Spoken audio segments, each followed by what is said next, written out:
Hi, everyone. I'm Emily from Artemisia Academy, and today we're going to be talking about 6 self-sufficiency skills that everyone should learn. Last week, I talked a little bit about my journey to becoming an herbalist and how it kind of started off with the idea that I should learn how to garden and farm and live off the land. And through that journey, I eventually became an herbalist. I eventually also learned that I love homesteading. I love living very closely with the earth and spending most of my time in nature and camping all the time. But along that journey, I spent a lot of time figuring out there's some really backwards ideas about our modern culture. And if we're going to live in this modern era of really uncertain times and ups and downs and economies going left and right, it's really important to know some traditional skills maybe to help you along the way.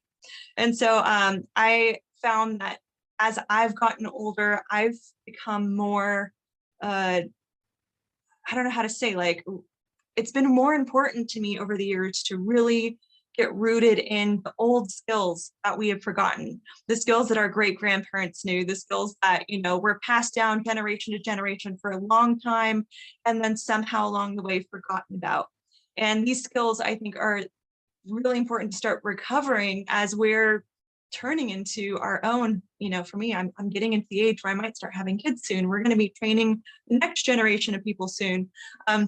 It's important to pass down what should be passed down every generation. And so there's a handful of things that no matter where you're at in life, I think they're great skills. And for me, I had to learn a lot of them by myself or had to go off to different schools to learn them. And that's one of the reasons I've become an educator, is because I didn't easily find these things out and about. I had to go traveling everywhere. And I had the luxury of having really wonderful parents that supported me a lot. Maybe didn't agree with me, but they supported me. And I was able to go and seek alternative educational styles like homesteading and woofing and working as an apprentice on different farms that a lot of people didn't get to do. And so the 6 skills that I think everyone should have, first and foremost, would be growing your own food. Because if you don't know how to grow your own food, if you guys remember beginning of the pandemic, how the grocery stores were empty, and you go to Home Depot and the gardening section was empty, and all these people were all of a sudden, oh my God, what do I do? I think it's really important to learn how to grow your own food now when there is abundance instead of when there's an actual disaster. And so I've been farming, working on farms off and on for about 15 years in different homesteads. And even though I've worked for a lot of different people, I didn't really know how to manage my own farm. And it wasn't until a few years ago that I started working on my own garden that I was like, wow, even though I've been tilling the earth for many years, I don't actually know how to make a tomato grow. I've spent hundreds of dollars investing in gardening equipment year by year and still don't know how to make a tomato grow. So I think it's so important to learn the basics and learn how to produce at least some of your own, basic foods. For me, this last couple of years, I'm not an expert in everything yet, but I've figured out a few things that I can grow really well. I can produce my own greens. I can grow my own kale. I can grow my own peas and beans, and enough things that I can now supplement my grocery store bill every single month with things that I actually produce year round. And that's a huge accomplishment to know at least I have this little bit taken care of, and I'm going to keep growing those muscles, those gardening muscles, as I go. The second one is food preservation and storage. And I don't know if you're anything like me, but when at the beginning of the pandemic hit, I was like, all right, 50 pounds, beans and rice, let's do it. Well, I've done that a few times in my life, not just because of the pandemic, but because I lived with communities of people and it was affordable to buy in bulk. But where do you actually keep your food that you buy in bulk? How much can you have on hand? How long does it take for it to go bad? What happens if it gets infested with weevils and little bugs? Or, what if there's moisture in the bins? How do you deal with that? And so as I've been gardening more and more, I've also been learning that I don't know what to do with it sometimes. And I'll have an abundance of carrots one year. I'm like, great, I have carrots. I finally grew them. But there's no way I'm going to go through like 20 pounds of carrots in a few weeks. So what do you do with them? Well, you can pickle them. You can grate them and freeze them. You could, there's a whole bunch of different things you can do, but you have to know what to do with them when it's ready. Otherwise, it just all goes to waste. And there's nothing worse than growing your own food and then composting half of it because you didn't know how to handle it when the abundance comes. Third one is land navigation and plant identification. I think it's so important for us to know what's already around us and how to get around in the natural world without completely panicking. And so in the last few years, I've learned a fabulous skill from my sweetheart, and that is how to backpack. And, I can now strap on a bag and know that I can go out 20 miles, pretty much any direction in the backcountry and not completely die, panic, get lost, or starve. Starving might happen still, depending on the season, but also knowing how to get water, what to do with that water, how to filter it, strain it, treat it so that you don't get sick off of it. And then if you are out in the wilderness for a period of time, plant identification is so important because it only tells you what ecosystem you're in, where water might be, but it also helps you figure out, what plants can you walk by without getting poison oak, or what areas can you be safely in without getting completely scraped from top to bottom, or oh yeah, if you do get scraped up, what herbs can you munch on and put on it so that you don't have itchy rashes for the rest of the week while you're out backpacking.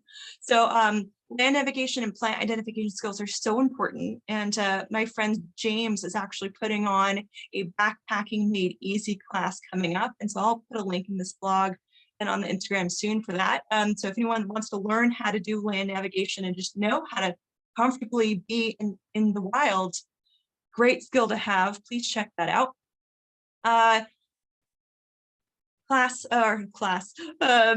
The next thing that you should learn, a self-sufficiency skill, would be water catchment, storage, and filtration. And especially nowadays, we have a lot of ideas that everyone should have filtered water. There's a lot of people buying filters out there, but not really knowing what a water filter does. That people believe a lot of the marketing gimmicks about, hey, have more alkaline water. You can put baking soda in water and it's more alkaline. That's not hard. It's really important to know water safety. And the more poisons that we put in our water, especially with the pollutions of just making the modern world, the more we have to worry about what's also coming into our bodies via that water. And so learning how to filter it, learning how to store it, learning how to treat it. We catch our own rainwater on the ranch that I live on, and it's great that we can catch some amount of water from the sky. It's not a ton, but it's something. But when it sits for a long period of time, you have to make sure that it gets covered completely so there's no sunlight, so algae doesn't grow in it. And you have to make sure that it's covered so that bugs, bees, mice and everything else can't get into it. And you also have to test it occasionally and make sure that, nothing nasty is growing in it. So these skills, I think, are really essential because if the water ever turns off in the tap, what are you going to do? We only get water maybe once, twice a year at the moment falling from the sky, and then what? So it's really important, I think, to know these basic skills. I also think emergency protocols are really, really important to learn. And, as I'm growing in my herbal career, I'm now taking more classes in herbal first aid. I teach herbal first aid and first aid, CPR, wilderness medicine, and emergency procedures, learning how to integrate with the natural, the official systems that be when disasters hit. And that way, when there is a fire, when there is, someone that's fallen on the street, there's paramedics rushing the scene, what do? A lot of people try and jump in and help, but a lot of times we end up getting in the way rather than actually being of service. And so it's super important if someone's trying to be of help that we're helping in a real way that can assist the people that are doing the work, that it is their job, rather than becoming more of a burden for them to deal with as well. And then the last, in California especially, is fire safety and fire control. And as we have heard so many different stories about people starting wildfires in California, 90% of fires are man-made. It's so important, I think, more than ever, for people to be teaching and learning actual fire safety. And one of the basics that I like to talk about with people is if you're going to have a campfire, it doesn't mean that it's out when it stops having flames. It's out when you've drowned it in about 6 to 20 gallons of water, because that's how much water it actually takes. And you have to stir it continually as you're putting water in it. And when it is completely cold to touch, that is when the fire is out.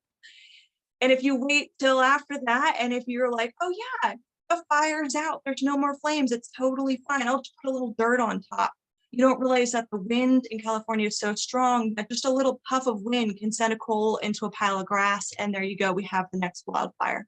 So if you don't know about fire safety, please start YouTubing it, please start learning it. And don't trust everybody that you see on YouTube, please. But you know, these are some really basic skills that we would have so many less fires if people knew a little basics. Bring up, you know, here's a great one. Bring a fire extinguisher with you, at least bare minimum, if you're going to have a fire. That's a bare minimum. And if you don't know fire safety, don't start fires. I think that should be a golden rule of California. So those are our 6 self-sufficiency skills I think everyone should learn: growing food, preserving, storing, and harvesting your food, land navigation and plant identification, water catchment, storage and filtration, emergency procedures, and fire safety. Am I missing? And water catchment. I said out of order, but there you go. So if you guys are interested in self-sufficiency, and this is kind of along the calling of some of the things that you're trying to learn, we have a few of these that we're taking care of this next month in our Holistic Gardener course. And so as I said, I've been working in farms for years, but I still, after spending lots of money, buying lots of books, you know, watching every YouTube video out there, still can't grow my own garden successfully without a lot of help. I got the pleasure of meeting Mary Andrews, now one of my dear friends. She's been a horticulturist and a homesteader for over 15 years and has turned her amazing fields of nothing, it was originally cow pasture, into a 150-acre orchard, several different groves of, you know, there's alder trees and redwood trees and native plants all surrounding her garden, and then a giant veggie garden in the middle. And getting to visit her abundant garden in Southern California with very little water, she has really turned, you know, this cow patty dirt pile into an abundant ecosystem of thriving food for her family, with so much abundance that she has to call up all of her friends every year to come help take some of it home. And so I knew that I wanted to learn how to garden, and that despite all of my knowledge and experience, I didn't know enough. And I've tried really hard to do it on my own. I still didn't know enough. I finally decided to hire someone to teach me. And by doing that, I also hired someone to teach all the rest of you guys too, how to hold your hand through the process and actually plan out, design, research, and learn how to take on this task of designing your dream garden or homestead without wasting all of your time, energy, effort, and money. So if you guys are interested in learning one of these self-sufficiency skills, or actually a few of them, Mary's going to be putting on this class on March 3rd. We'll be talking all about it over the next few weeks. Please check it out. And otherwise, I'll put in some fun links as well for our Intro to Plant ID course coming up this summer, and our Backpacking Made Easy course with James Wapatich. And I'm just looking forward to seeing you guys get out there, enjoy the sun, enjoy, we're getting a little cold spell for a couple days, but otherwise it feels like summer already sometimes. And really just start working on building up your dream future so that you feel safe and secure no matter where you're at in life. So have fun, guys. Thanks.